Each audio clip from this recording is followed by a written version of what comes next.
insect and herbicide intolerance, no? Help to increase yields by protecting the yield that would otherwise... Okay, so basically they're saying it doesn't actually help you grow more food.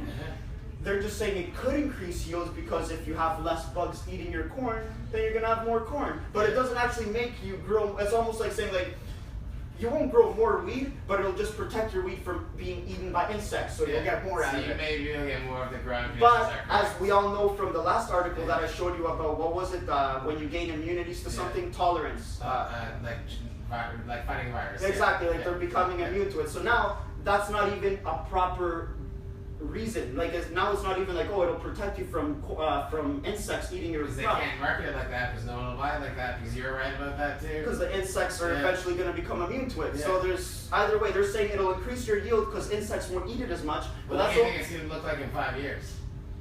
They're probably going to keep going because, like, genetically modified food, what do you mean? There's so much money in it. Like, at the end of the day, it just makes the farmers' lives a little easier at first because, like I said, you can just fucking douse your whole field in this shit. And you don't have to stress about, checking on each row of corn, checking for insects. You just kind of spray it and don't worry about it. For the first year, it might work good. For the second year, it might work good. Maybe after the third or fourth year, you might notice like these crickets that used to die when they would touch the insect, now they don't die anymore. Now what do you do? And because you have to buy it off the same guy, the cycle just keeps repeating. Exactly. And also every year you have to buy new seeds off. If you want to use Monsanto corn, every year you have to go and buy a new bag of corn. Even if like the corn that you harvest has a bunch of seeds and you have, let's say you have a whole field of corn and normally a farmer would cut down his corn, collect the seeds from that harvest and plant it again the next year. Can't do that, Not with Monsanto's. With Monsanto's you can actually physically get the seeds, like the corn will still grow it, but it's against the law and the contract that you signed for you to replant those seeds. I want me to research a different company that sells genetically modified seeds besides Monsanto to see how it works. Because the different company that does that could be a good company to invest in for me. Well, basically what they do with these companies though is they basically make you sign the contract so that if you were to, let's say, replant the same seeds the next year without telling Monsanto's, like you just gathered the seeds and they found out that you breached your contract, because every year you're supposed to buy new seeds off them if you want to grow their type of corn. Then they would be like, oh, you grew this whole field without buying our seeds. This is our property. They would take your entire crop and all your money that you made from it. Here's another example, canola. I gotta stop you. Okay, keep going. Okay, canola. There's one guy in Canada, this old guy, he grows canola. You know canola oil, whatever? Yeah, he has a field of canola. His canola is natural. His neighbor had a field of canola, and his canola was genetically modified. The wind blows, and it contaminated his field with the genetics of the other one, with pollen. You know what I mean? Like you have your modified field, I have my clean field. The wind blows, now your modified pollen impregnates my natural canola. So me, the Canadian farmer, the next year, he harvested his seeds, not knowing that these seeds were now carrying the genetic information from the other ones. Because it's almost like impregnate, like if your pollen is genetically modified, and your pollen blows on my plant, which is natural, now my plant's babies are almost like a mixture of the dad and the mom, and the dad is genetically modified. So you think it's safe to say that GMOs are going to be mixing with natural plants? You know, they say 90% of corn in the U.S. is genetically modified. 90%, meaning 10% only is not genetic. It's not like 90% of people are growing. It's just it became contaminated. Like that's the problem. So what I said holds true. Yeah, it is. That's the problem. I think there's some stupid bullshit law that after you contaminate the corn with Monsanto. No, here's the thing. If you contaminate my corn, and my corn is now contaminated Monsanto corn, even if I didn't know about it, if it wasn't my fault, Monsanto now has the legal right to seize my whole crop and any money that I would make from that crop, because now that crop is actually their crop because it has their genetics in it. Okay, so straight up, fuck Monsanto. So that for example, that was a real example. A Canadian canola farmer, this old guy, had his whole crop and his whole livelihood taken, his whole year's pay. Imagine, like. Did he win the court case? It was pending when the thing was going on. It was still pending. But basically, and here's the thing: Monsanto's argument is, it isn't the responsibility of the person growing genetically, like some people would say, well then Monsanto should make sure that their genetically modified crop doesn't go around infecting other people, right? You know, like you should make sure that your GM crop doesn't infect my natural crop. But the law is actually the other way around. It's my responsibility as an organic farmer to make sure that I don't get contaminated by your inorganic farming. Maybe that law is fucked up. It is fucked up, because meaning now, that's why they talk about buffer zones, which you saw in your video. Buffer zones basically mean that they have to leave enough space between your corn and my corn, so that way when the wind blows, your corn doesn't impregnate my corn. So should they do it like this? It's divided into regions. Let's say Southern Ontario is GMO, but Alberta is natural. And both will be able to compete with, like, in their own environments while providing a better product or outcome. Okay, here's another issue with the whole GMO. This issue is actually a very good issue. You know how there's different strains of everything? How there's tangerines, clementines, oranges. They might all be in the same family, but they're different. Yeah. How there's blue corn, normal corn, short corn, small bananas, big bananas, plantains, blah, blah. Yeah. There's always, in nature, there's always variety of every species of plant. Food, there's different types of maple trees, different types of grass, you know, Kentucky bluegrass, crabgrass, blah, blah, different strains, right? And that is good because some strains are more susceptible to certain diseases. Like right there in your video, they were talking about how in Hawaii in the 90s, there was a papaya, all the papaya in Hawaii had this brown spot virus, right? And it almost wiped it out. Now, certain strains of papaya are more resistant to that virus than other strains, for example, right? So some papaya might be easier for it to get contaminated with a brown spot virus, where other papaya strains might be more resilient, right? So nature is a good thing, because nature gives us different strains of everything, just in case. Basically, these GMOs are speeding up the natural selection from nature, but they're doing it in a way that's happening so quick that they're making mistakes. Not at all. No, what they're doing wrong is that this GMO company now basically is, they're giving you... I'm not talking about Monsanto specifically, I'm just talking about GMOs. No. Okay, now 90% of the corn is all the same. There's no fucking variation but in the that's just strains. in America. Canada's pretty close to the same thing, and if they start in Europe, it's going to happen, because the wind blows, the pollen blows, and it's like a disease spreading, right? Once one person's sick, the epidemic spreads. But anyways, now 90% of the corn is of the same strain. Imagine there's a virus that strain is not out all the corn. It wipes out 90% of the corn in the US, and only 10% is left. So that's why it's good to have different strains, because if one strain isn't resilient, if there's a virus... Monsanto has too much power. They're putting all their eggs in one basket. You don't want to put all your eggs in one basket. You don't want to make all the strains of bananas one type, all the strains of corn one type, because then what if there's some sort of virus or disease that one strain just isn't resilient to? You don't have other different strains that might survive. That's why even... Have you seen any of the what's the name of this? Not Final Fantasy, not Final Destination, Umbrella Corporation. Yeah, that's right. Yeah. Resident Evil. Resident Evil. That's what's gonna happen, man. Okay.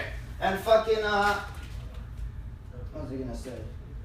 I just watched that movie a couple nights ago, and it was so good. Oh, it was fucking good. It was such a good movie. I'm gonna watch it again. Like, dude, somewhere in the fucking, where is it? Like Norway or something, they have in the mountains like this place where all they have is seeds. The seed bank. Yeah, the seed bank. And that's just in case the Americans fuck up that That's bad. basically what they do it for similar reasons like that. Like imagine, at least now if all the corn in the world is GM corn, right? And there's some sort of virus that corn isn't susceptible. That's like 4 generations we can't eat corn. Yeah, we're going to be left without corn, and our only hope is to go there and at least thank God that we're smart enough to have a reserve of natural strains. At least we'll be able to go there and be like, okay. Yeah, but you think we'll even still be able to grow it because of the pesticides that are around because they killed the corn? As long as we kill all the GM corn before planting we just have to keep like the new corn. We just can't let it breed. We just can't get it. Yeah, exactly. We got to keep it pure. Yeah.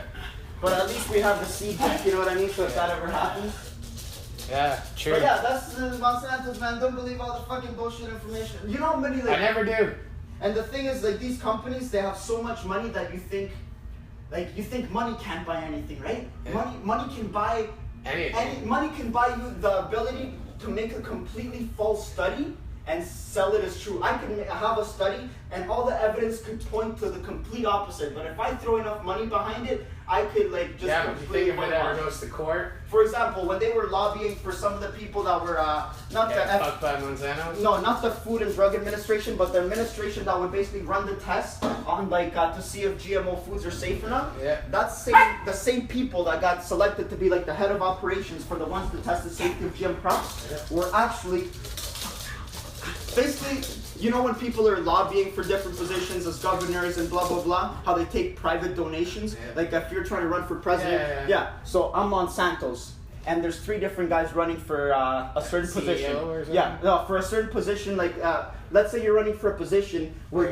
director. Where you're running for a position where you get to choose the guy that gets to see if the food is safe or not, right? Yeah. So me as Monsanto's, I'm gonna say like how Trump elected, who's elected now. Yeah, basically. Yeah. But now there's 3 people running for, so one of you 3 are gonna win, either you, Robbie, or Simone. Yeah. So I'm gonna say, fuck, you know what? I'm gonna give Nate $1 million. Well, it's more than that, but it's basically I'm gonna give all 3 of these guys a good contribution to their political so party. So no matter who wins, if you win, then that makes it still fair, the election, because they all exactly. Yeah, but we're not talking about fair election. What I'm saying is these guys are smart. They're basically throwing their money to whichever party, because as long as one of those guys win. From Obama said, I don't know the exact quote, but he said something along these lines. I think he said this after he was out of office. Yeah. He said, the only thing I regret about doing before becoming president or something like that was taking free donations from big corporations. Oh, yeah. Obama said that, and it's one of the reasons why I respect Obama. And I'm pissed that Americans can't have presidents. Like for example, Donald Trump, when he got elected president, you know what his first media release was? He says that he's going to try to get rid of Have you seen what he's doing now, Trump? No. Trump apparently reversed his opinion on NATO, so he's still going to give them money and they're still going to all team up and defend the world. And what else is he going to do? That happened recently, so who knows what's going to happen. When Trump first came into power, he said, my first thing is I'm going to try to stimulate the economy. Yeah. He was going to try to remove regulations that have been imposed on energy companies, meaning oil companies, electrical companies. But gas companies will have more power. Companies will have less. He was trying to remove, because there's been too many regulations imposed on them. He was donating money to him, but Trump basically paid for his own campaign. Basically, these people, over the last 3 years, we've been imposing regulations on energy companies for the environmental reasons, this and that. You need to meet these sort of emission standards for your company, or they're going to get fined this, or they're going to get fined that. That's why I disagree. Oh, shit. But anyways, basically,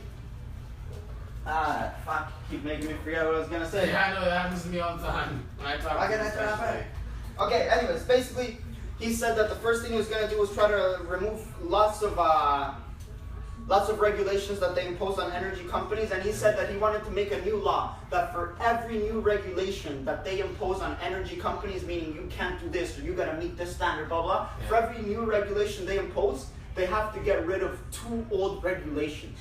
Meaning, if you want to make a new rule against the energy companies, you got to get rid of 2 old rules. You know what? He's trying to make life easier for them. Thank God the cabinet, or whatever it's called in America, the cabinet or Senate, can stop that fucking dumbass. I'm not too sure how the government works, but go figure. Obviously he has something to gain from that. Nobody just says, we're going to fuck him. He has world domination to gain from that. Before he was president, he probably already had money invested in energy companies. You know what I mean? So he already knows it's in his own best interest to fucking... That's kind of what Keystone got passed after Trump got elected too. What's that? Oh, it's a pipeline running from yeah. I heard about that. Oh, there you go. That's probably part of it. Yeah, Trump only passed that law to be buddy with the oil companies that gave him his money. Yeah. Or at least part of his money. He's probably like an investor in there. He probably has like millions invested, so if it's good for the company, it's probably good for him. Yeah, I think Trump...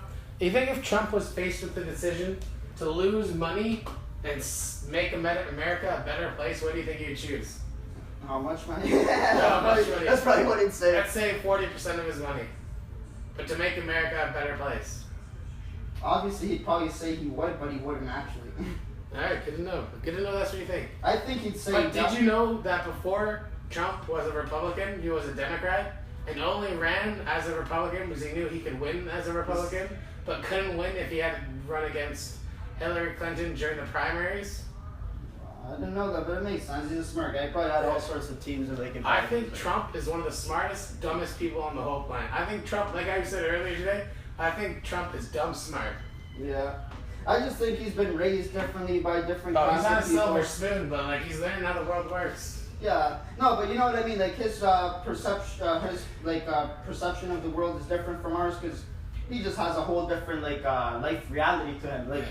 When we think of a lot of our life, we think of in terms of I gotta get a job to do this. Yeah. Or one day I'm gonna have a family and maybe I'll be able to buy a nice house and send my kids to school. You think Trump would have made any money at all if his dad didn't give him a loan to make money in the first place? Well, he could have been somewhat well off, but you don't become unless you have family money or some sort of large initial startup. You can't just become a billionaire in one lifetime. Yeah, you need family. No, I think you still could. I think it just takes more than 15 years. Okay, maybe, but if even Bill Gates, he didn't have family money. No, he didn't, but he wasn't born poor either. He was born all right. What was he born? I don't know. I think upper middle class, good old suburbia, money, like Silicon Valley. So, that's like most people. Yeah, but you're telling me if fucking Donald Trump's dad couldn't even afford to send him to college, let alone... Let's talk about Donald Trump. Do you know anything about Donald Trump's dad?